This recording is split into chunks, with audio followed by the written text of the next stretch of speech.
So the way that our webinar room is set up is slightly different than how we have held webinars in the past. We're using what we call a QA pod, and that's located at the bottom left-hand corner of your screen. You can submit your question at any time during the presentation, and someone will respond to you either during the presentation or at the end when we take the questions. You'll notice in the middle left-hand side of your screen is a notes pod. In there you'll find some information about the audio for today. It is over computer speakers only. I know previously some people received a telephone number, and that was incorrect. We're only presenting over the computer. In addition, if you scroll down in that note pod, some other information is available there.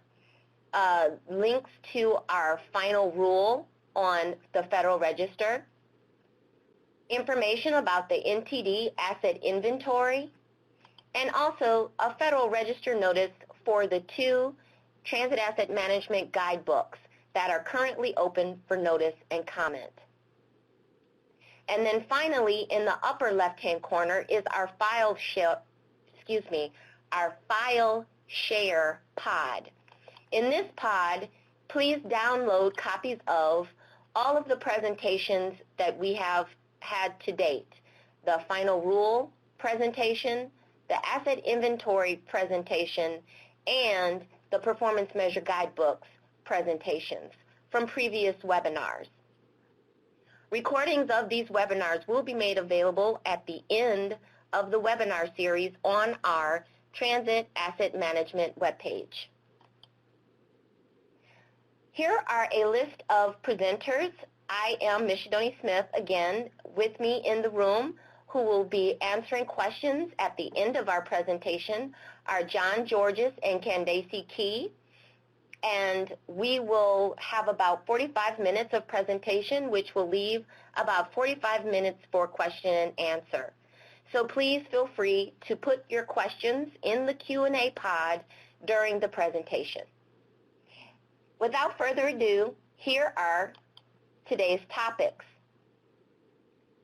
We're going to talk a little bit about TAM background, go through the final rule provisions, speak a little bit about implementation, and then finally talk about what technical assistance is available and what technical assistance you may need. So what is transit asset management?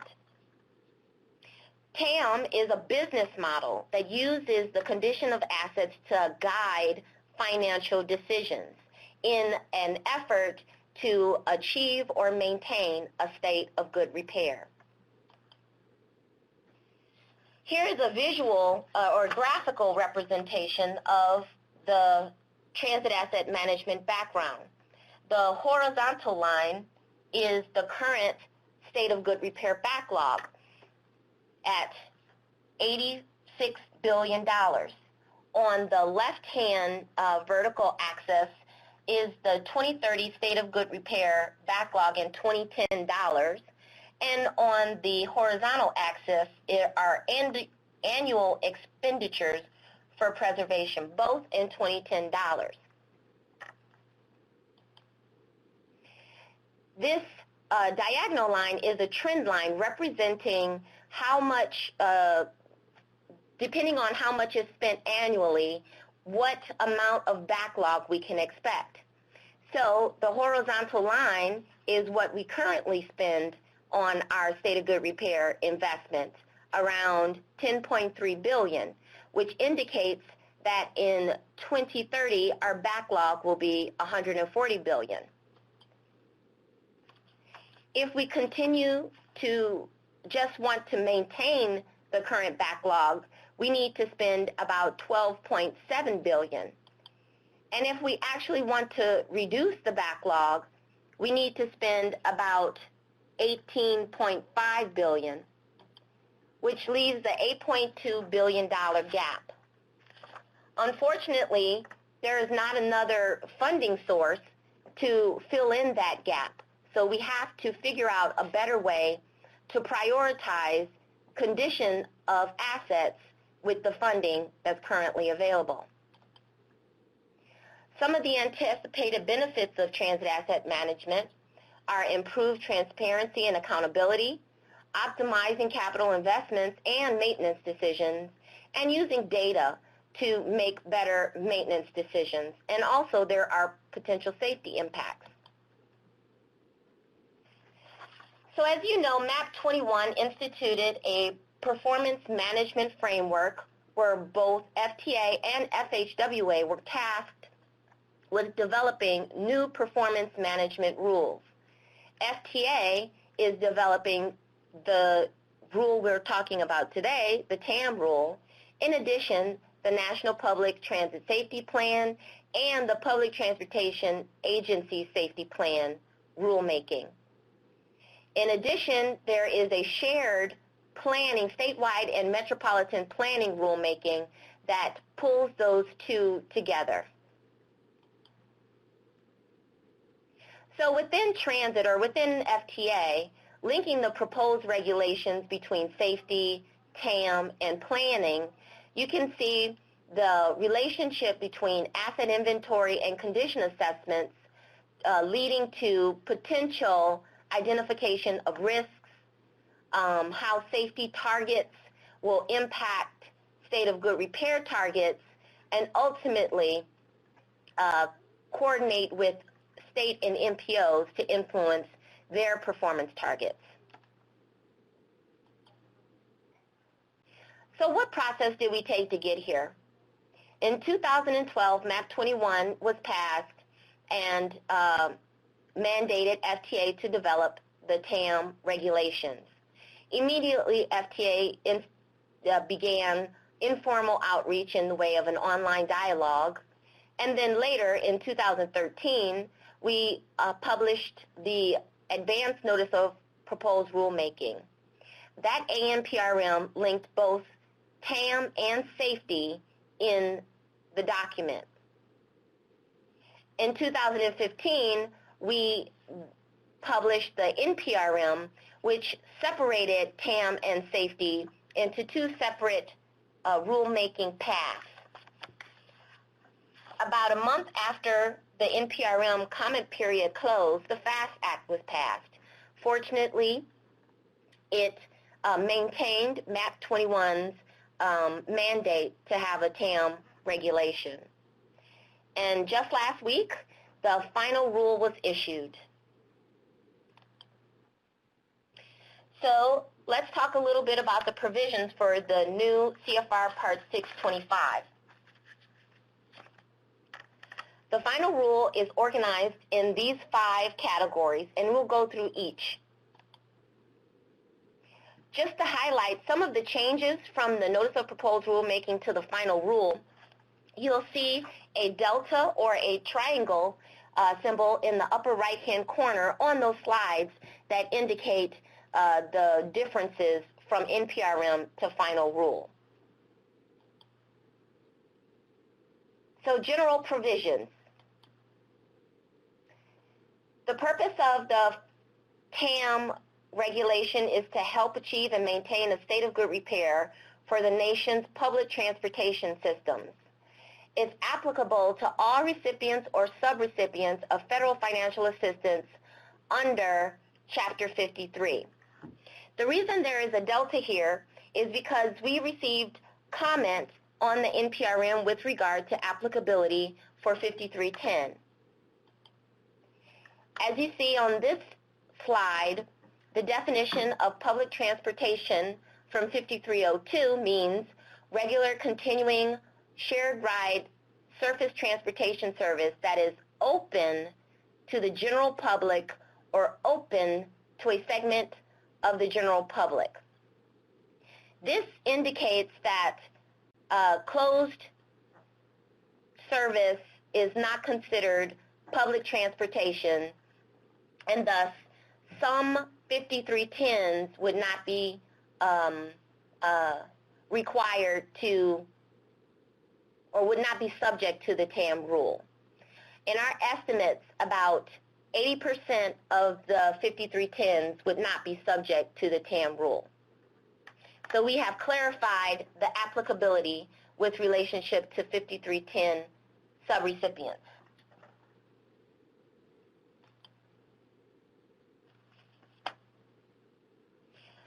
Next section is the National TAM System.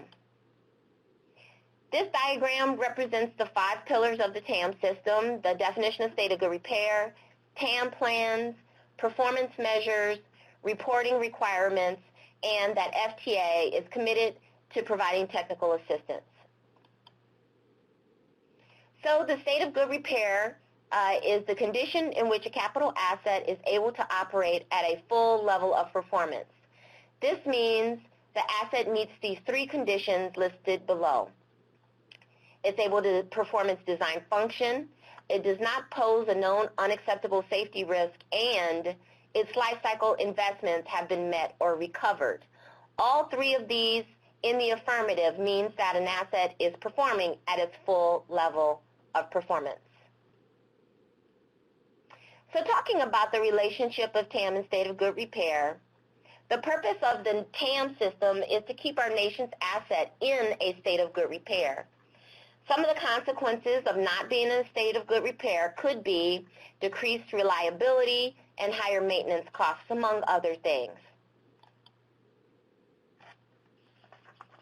So let's talk about the TAM plans. Notice here there is a delta in the upper right of this slide, which indicates there is a slight difference from the NPRM to the final rule. This difference is a clarification of the Tier 2 category. So TAM plans identify providers as either Tier 1 or large and Tier 2 or smaller transit providers. The smaller transit providers are subrecipients of 5311 funds or American Indian tribes regardless of funding source, or they have less than 100 vehicles across all fixed route modes or less than equal to 100 vehicles in one non-fixed route mode. Also, Tier 2 do not operate rail. The reason behind separating the requirements of the rule by Tier 1 and Tier 2 was to allow smaller operators to reduce the burden of applying the rule, and also so that they could leverage some group plan activities. So let's go to our first poll question. Please pick whether or not, based on the definition, you would be considered a Tier 1 or Tier 2. If you are not a transit operator, you do not need to vote in this poll.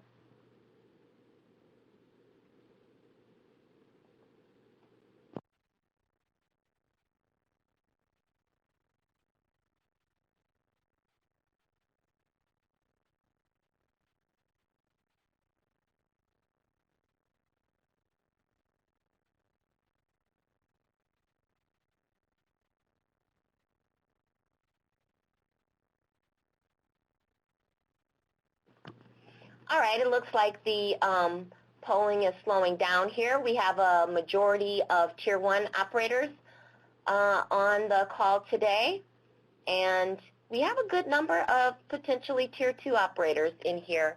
And I just want to bring your attention to additional webinars specifically focused at smaller transit systems. Please take a look at our webinar registration page.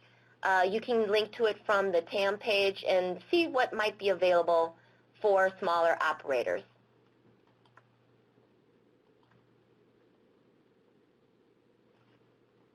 All right. So talking a little bit more about the responsibility for TAM plan development. each transit provider must designate an accountable executive. This person is identified as the high-ranking or executive official at the transit provider who has the authority to approve both the transit asset management plan and their safety plan. With regard to plan coordination, each Tier 1 or larger operator must develop their own TAM plan. A Tier 2 provider has options. They can participate in a group plan, or they can develop their own TAM plan. We'll talk a little bit more shortly about what is involved in a TAM plan, but I just want to mention the group plan. A Tier 2 provider can only be a part of one group plan, not multiple. A group plan participant must collaborate with their sponsor in the development of the TAM plan. TAM plan development is an eligible activity under these grant programs, 5337, 5307, and 5311.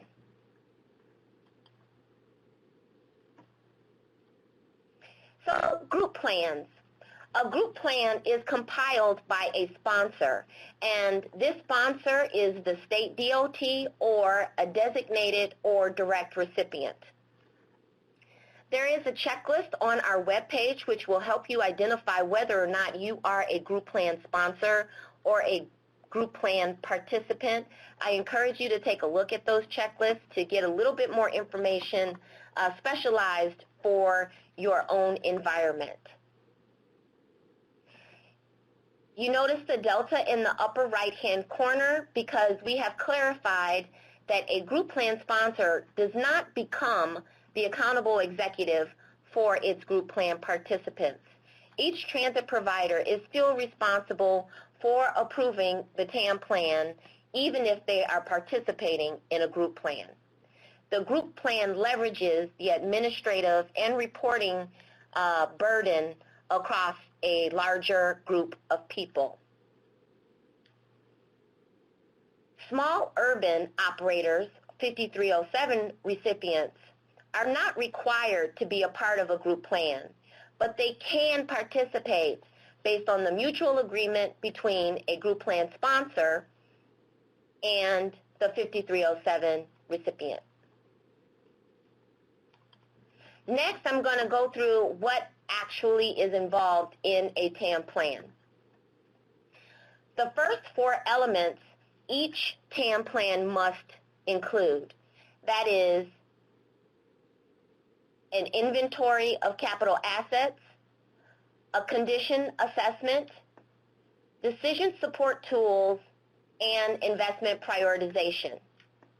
These four items were listed explicitly in MAP 21, and each transit provider subject to the TAM plan must have these four elements, both large and small.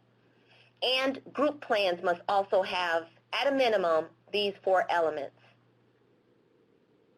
The remaining five elements are only applicable for larger and rail operators, or Tier 1 operators, and they are the TAM and SGR policy, implementation strategy, list of key annual activities, identification of resources, and an evaluation plan. I will go through each of these items briefly in the next couple of slides, but those last five elements are more about institutionalizing TAM at your organization. So let's go through the elements. The first element, the inventory of capital assets, you'll see has a delta on the sheet, which indicates there have been some modifications from the NPRM, primarily with regard to the scope of the inventory. So an asset inventory is a listing of all capital assets owned by the transit provider. With regard to equipment category assets, all non-service vehicles and equipment over $50,000 must be included in your asset inventory. Third-party assets, including exclusive use, maintenance facility, and must be included in your asset inventory.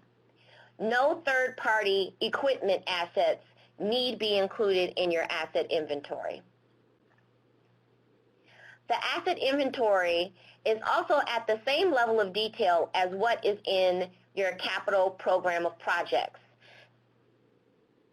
You can use existing inventories, for instance, the biennial FTA inventory, to help populate your TAM inventory. And it's important to note that the TAM asset inventory includes assets that were not acquired with FTA funds. Here is an example of asset categories and classes. You'll notice the 4 asset categories on the left: equipment, rolling stock, infrastructure, and facilities. And some examples. This is not an exhaustive list. This is just an example of some asset classes that you may determine for each asset category.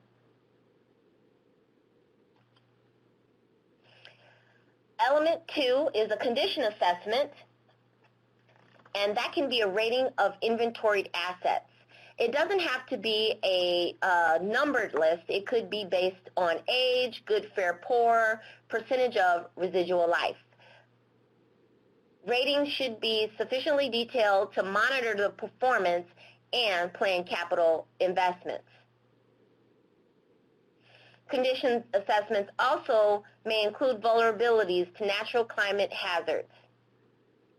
I do want to direct your attention to the last bullet, which is a slight modification from the NPRM, which states that condition assessments are only required for assets with direct capital responsibility. So if you have no financial impact on the condition of the asset, you do not need to do a condition assessment for it. So here's another look at the asset categories and what it entails. As you can tell from the middle column, it describes what is included in the asset inventory. Let's use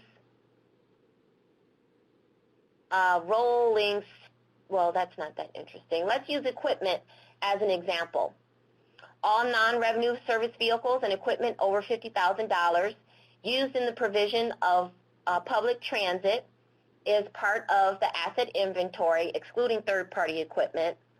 But when it comes to assessing the condition, only that equipment from the asset inventory that has direct capital responsibility needs to be included. The next element is decision support tools, and this is a list of analytic processes used to make investment prioritization. This tool does not have to be software. The term tool is used loosely here. It does not mean it is a software package. The next element is the investment prioritization, and this is a ranked listing of proposed projects and programs ordered in the year that they're planned to be conducted. It is prioritized based on locally determined policies and need. It must adequately consider unacceptable safety risks and accessibility requirements. This investment prioritization should be fiscally constrained based on estimated funding levels from all sources. So those are the 4 elements that every transit operator must provide in their TAM plan. And now we're going to go into some of the other 5 elements that only larger providers need to include. So element 5, the TAM and SGR policy, is kind of like the high-level vision for your TAM plan. It gives you the executive-level direction and support of goals for your TAM program. It defines the objectives and commitment to the state of good repair. Elements 6 and 7 on this slide are the implementation strategy, which is more operational level. If element 5 was the high level, element 6 is more how do we accomplish TAM, implementing the TAM plan. And element 7 itemizes it by annual order. For instance, if you need to develop software prior to coordinating maintenance and finance offices, you would have those key activities by year of how you needed to accomplish your TAM and SGR policy.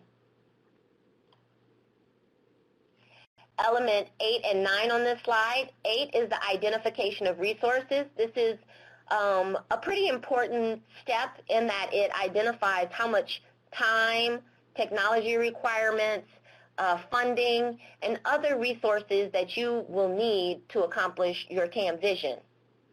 And lastly, the evaluation plan is kind of like your continuous improvement. It is not intended that your TAM plan will be a one and done, so you finish it, it sits on the shelf until you have to update it again. This evaluation plan says, how will we know that we are moving closer towards our TAM vision? So next we have another poll question. Please take a second to respond to these questions. How your agency does what percentage of these elements that are required. And based on these provisions, it may change the way you prioritize and program funding.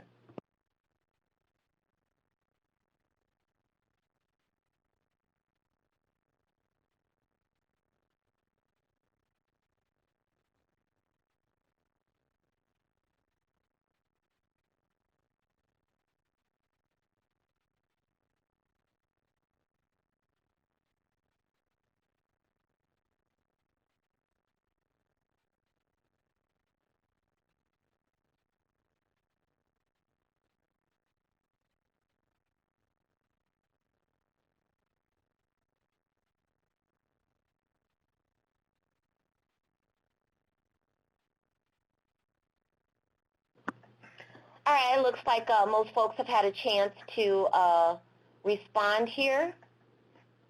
There's a couple of last-minute changes there. So based on the poll, it looks like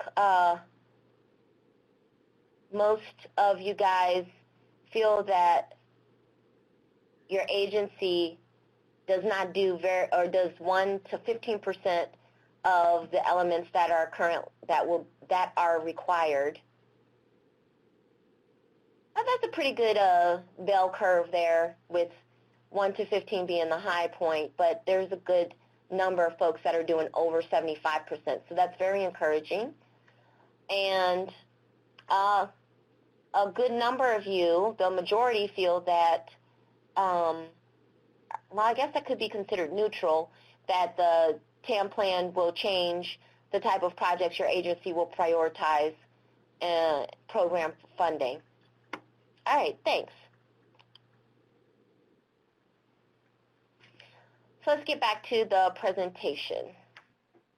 So talking a little bit more about the Transit Asset Management Plan, the plans will need to be updated in their entirety at least every 4 years, and this coincides with the statewide Transportation Improvement Plan. The horizon year is at least 4 years.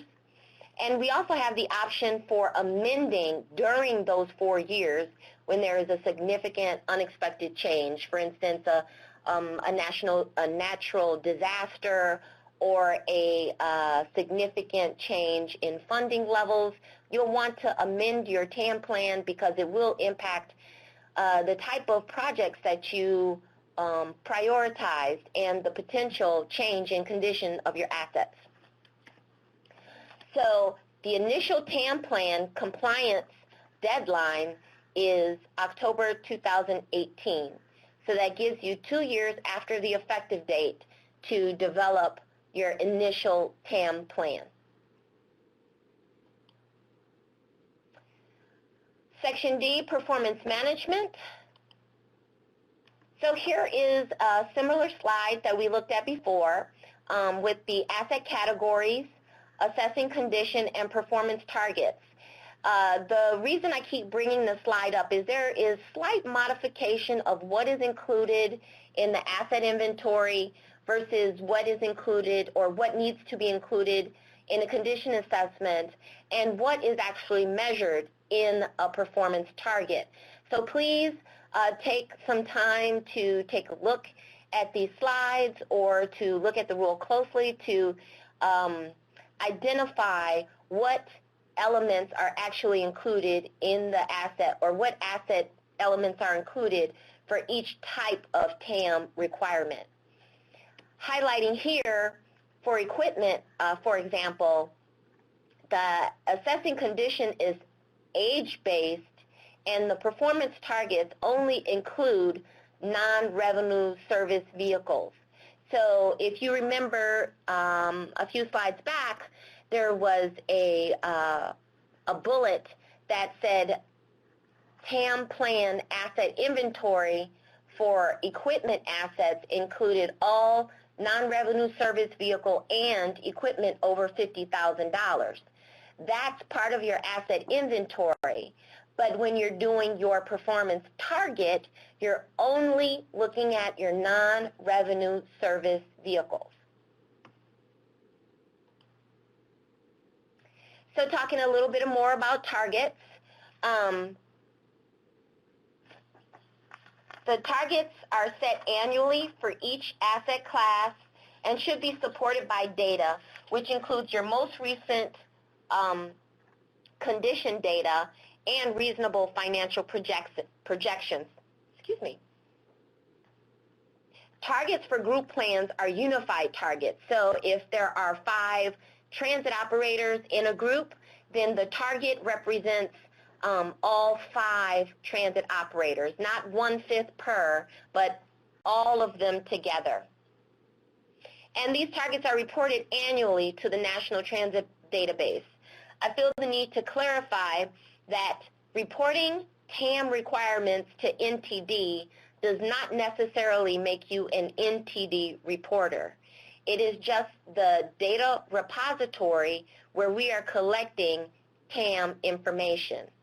For more information about the NTD asset inventory and updates to the manual, please look at this webpage for more information or join us for an NTD webinar about that issue.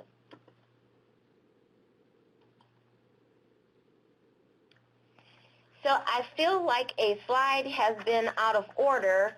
If you guys will bear with me, I'm going to actually go out of order because it's important for you to know what the performance measures you're setting targets for before I go into any further detail about those targets.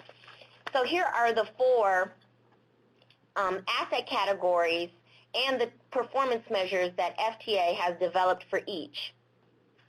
For equipment, it's the percentage of vehicles that have met it or exceeded their useful life benchmark, or ULB. Rolling stock is, again, a percentage of revenue vehicles within an asset class that has met or exceeded their ULB. Infrastructure is a performance-related measure, which is percentage of track segments with performance restrictions by class, also called slow zones. And facilities is a condition measure, which measures the percentage of facilities with a condition rating below 3.0 on FTA's term scale. So now I'm going to go back a few slides, again apologies, but to talk about that useful life benchmark, which is part of the 2 age-based performance measures for rolling stock and equipment. Just to be clear, the useful life benchmark is not the same as the term useful life used in FTA grant programs. Useful life benchmark incorporates users' operating environment and other customizable information that is related directly to a transit provider. FTA will provide and post default ULBs annually for an agency to use, either in advance of developing your own or in lieu of developing your own. So let's take a look at what those useful life benchmark defaults could look like. So here is a handful of revenue vehicle types and the default ULB in relationship to the useful life from FTA grant programs. You'll notice that a cutaway bus has the same ULB and useful life, but a ferry boat has a much larger ULB than a useful life for grant programs. This is because term model identifies where various assets reach the 2.5 on the term scale, or when they enter the backlog based on actual usage information. And we looked at this slide before about the performance measures. And now let's talk a little bit about the record keeping and reporting requirements. So the annual reporting requirements, which are all submit to the NTD, consist of two reports, the data report and the narrative report. The data report includes targets for the following fiscal year, or a forecasting target, and information about the system condition and performance reports.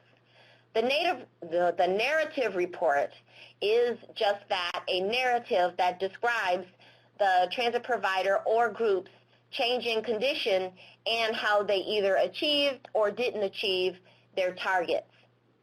Group plan sponsors will submit reports on behalf of all of their group plan participants.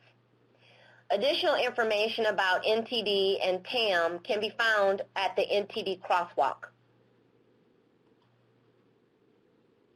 In addition, if you are interested in the asset inventory module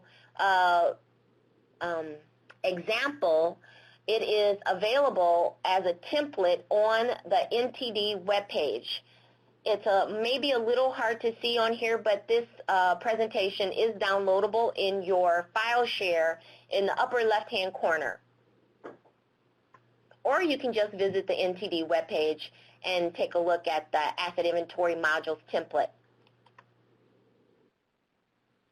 The rule also requires that transit providers and group plan sponsors maintain records supporting their TAM plan and share them with their state and MPO planning agencies. This is so that there can be coordination between the planning organizations and the transit organizations. The TAM plans are going to be self-certified by each operator's accountable executive. FTA is updating the certs and assurances to reflect these requirements, as well as reviewing triennial and state management review workbooks and requirements, as well as MPO certification reviews. All right, so now let's talk a little bit about implementation. Where do we go from here? So the TAM rule was published last week. We have given about 3 months between the publication and the effective date. So October 1, 2016 is the effective date for the final rule. The initial target submittal date is January 2017. The very first TAM plan compliance deadline is October 2018, which is 2 years after the effective date. And TAM reports are due annually with the NTD report. To speak on this in a different way, the same information here, but also adding a little bit about frequency. The first line talks about the effective date, and the second line about the SGR targets. The first targets are 3-month targets due in January 2017, but thereafter they will be annual targets due within 4 months of the end of the provider's fiscal year as part of the NTD report.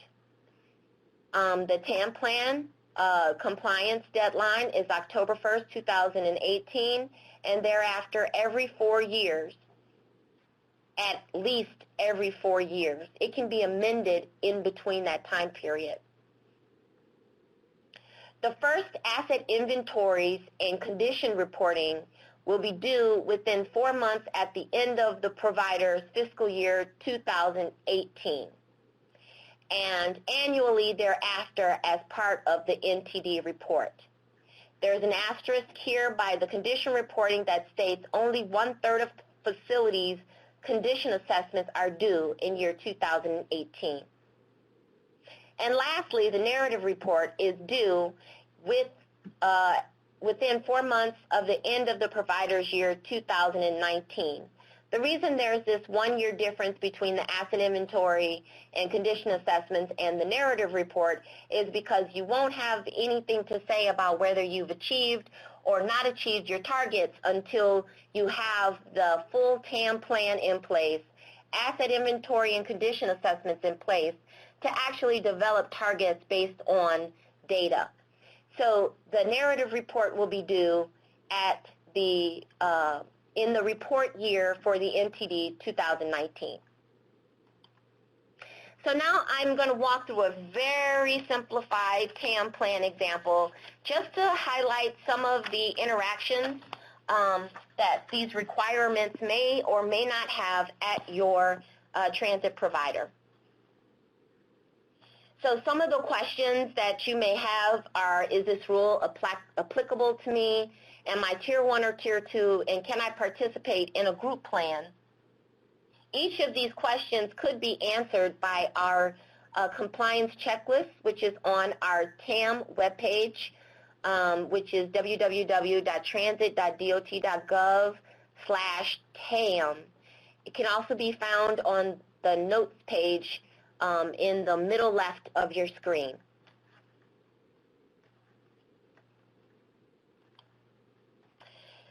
So let's walk through the components of the TAM plan via this example. And let's say this agency has a fleet of 6 30-foot buses. So the first step is to inventory your assets. As you see here, we've also assessed the condition. So we have 6 buses. Bus 1 is 17 years old, bus 2 is 15, and so forth.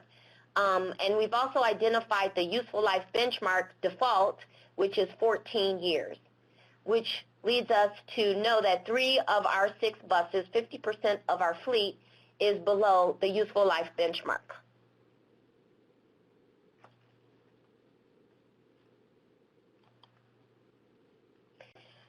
The next TAM plan element is the decision support tool. And here we just have a process or methodology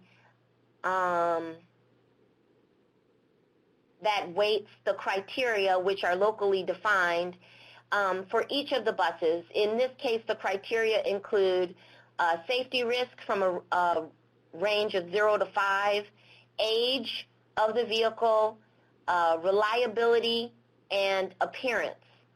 And each of them is given a weight based on the importance at this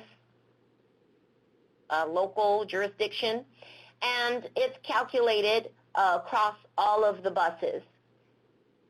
What we have identified in the next step, the investment prioritization, is kind of the process for determining what should be fixed or what should be prioritized for funding. Here they have a repeatable process and a very objective process which says a score over 50 means replace this year, score between 50 and 30, replace in year 3, and a score less than 30, no immediate need.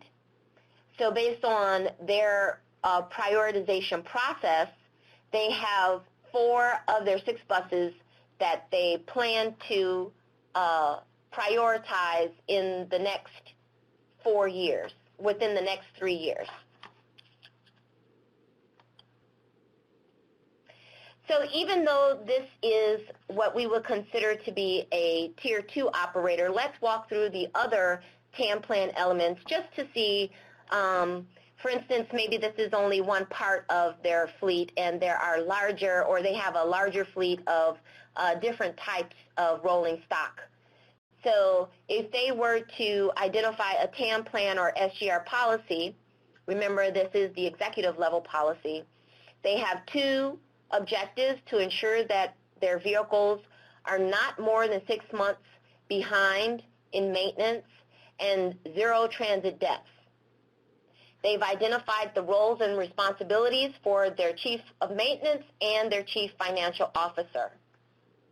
This helps to identify who's responsible for what and that everybody is working together towards achieving those objectives.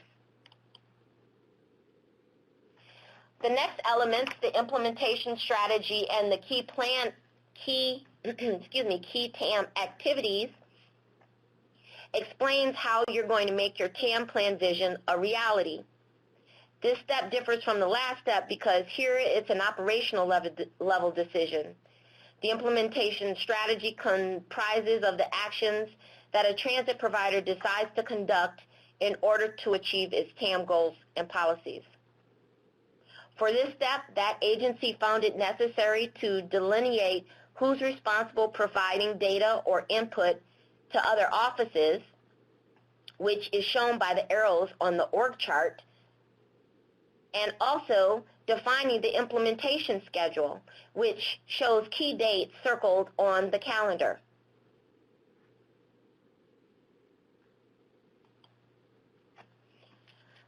The last 2 elements are the identifying resources and developing an evaluation plan. In this slide, it shows from each of the offices how many of the staff are needed and how much that equates to and how much totally would need to be allocated to achieve that vision. And then finally, developing an evaluation plan to outline how you will monitor and update and evaluate the TAM plan and related business practices as needed to ensure continuous improvement.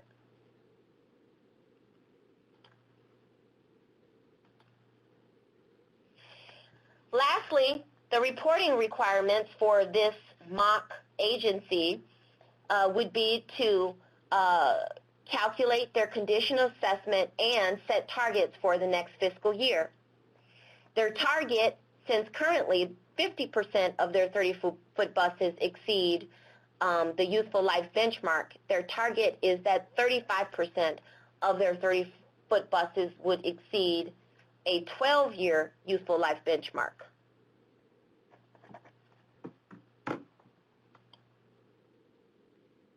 Okay, now we're going to shift gears and talk a little bit about technical assistance that is available from FTA. Each of these boxes represents technical assistance that is either currently available or is in process. The Term Light decision tool is currently available on the web page listed below. If you click under Term Light on that landing page, you will find a big button that says Download Here. Next, the Small Provider Guide and Template for those of you Tier 2s that are on the webinar today. This is a very useful tool that can help you develop a compliant TAM plan and also pulls information from the 2012 Asset Management Guide, which was more global and encompassing of rail operations, to a bus-only and rural type provider. which brings us to that Transit Asset Management Guide, which is being updated to coincide with, excuse me, with the final rule, and should be updated within the next 30 days, 30 to 60 days, and available. Asset Inventory Develop and Integration Guide is also a resource that can be used to help identify asset inventory hierarchies and how to develop an asset inventory. There are various TCRP products and research tools that are available for you to download. Some of those products are referenced on our webpage under the Resources tab, and you can also check out TCRP directly to take a look at those resources. We have updated training and webinars coming soon. This webinar series you're part of today extends through the middle of the month, and there is updated training being developed to provide a basic TAM 101 course, as well as additional information about the performance measures. The TAM News and Noteworthy Practices newsletter series that most of you guys get from the Gov Delivery List keeps a community of practice feel and feedback to the industry about best practices and noteworthy practices from TAM implementation throughout the industry. And lastly, the Facility Condition and Real Guideway guidebooks. Both of these guidebooks are currently open for notice and comment in the Federal Register, and I encourage all of you to go there and make comments on that guidebook. Once it is finalized, this will be our guidance with regard to how to calculate and the methodologies for developing 2 of the 4 performance measures. So one last poll question, and this is about what can we do to better serve you. What topics would you like to see covered by technical assistance? If you don't see the topic listed here, please enter it into the Q&A pod. Put TA in front of it so that we can distinguish it from previous questions. And also, what type of training opportunities have you and would you benefit from most? Please take a second to fill these out. This really does help us to refine our resources to better serve you.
All right, it looks like we're pretty much done with these polls. Thank you all for sharing this information with regard to the technical assistance. It looks like a lot of folks are curious about reporting, which makes sense. Also, prioritization methodologies, and I'm sure there's a number of specialized TA subjects coming in the QA pod. Please continue to do so. And the training opportunities that you would benefit are webinars, technical reports and manuals, well, pretty much everything, in-person training and so forth. All right, great.